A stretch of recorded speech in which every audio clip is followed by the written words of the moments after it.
Okay, people, we're less than a week out from Election Day. There's a lot of blather going on, blaming Kamala Harris for this, that, and the other thing in the last 4 years. Let's put one thing to rest about that.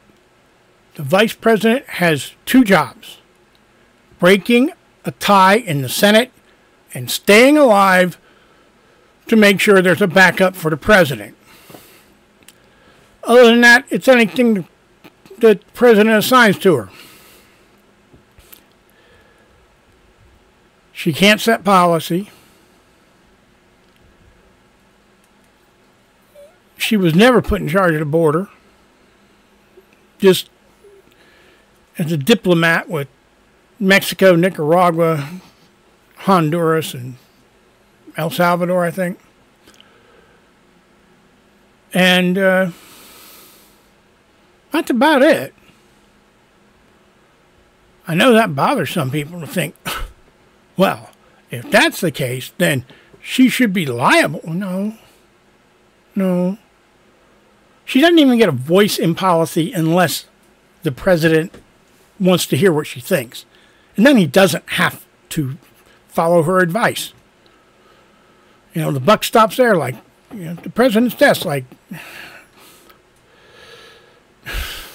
my brain's cramping. Harry Truman said,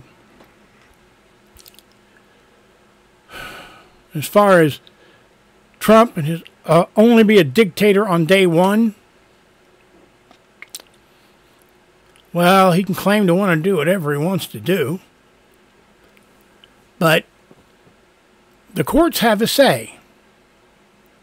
They don't have to let him do something just because he's only going to do it one time.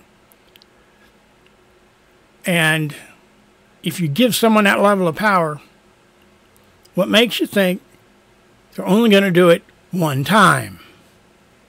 Usually you hand that much power over to someone, they run with it for a long time, telling evangelical Christians, if you vote for me this election, you'll never have to vote again. Is he going to throw out the Constitution and install himself as president for life?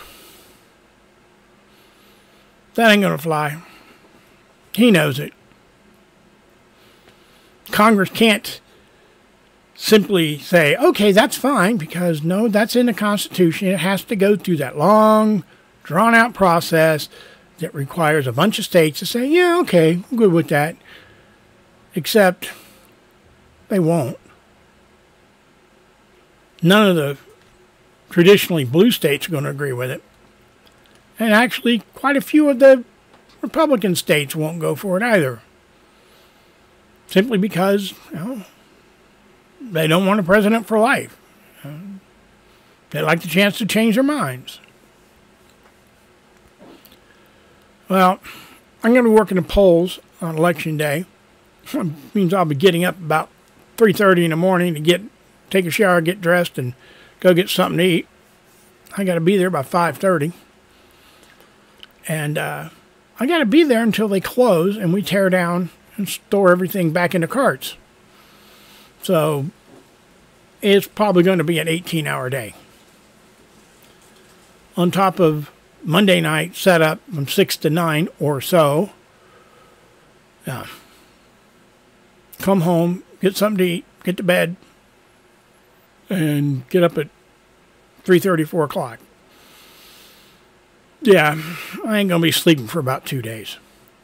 All I got to say is, if I got to be there, y'all got to be there. Get out and vote.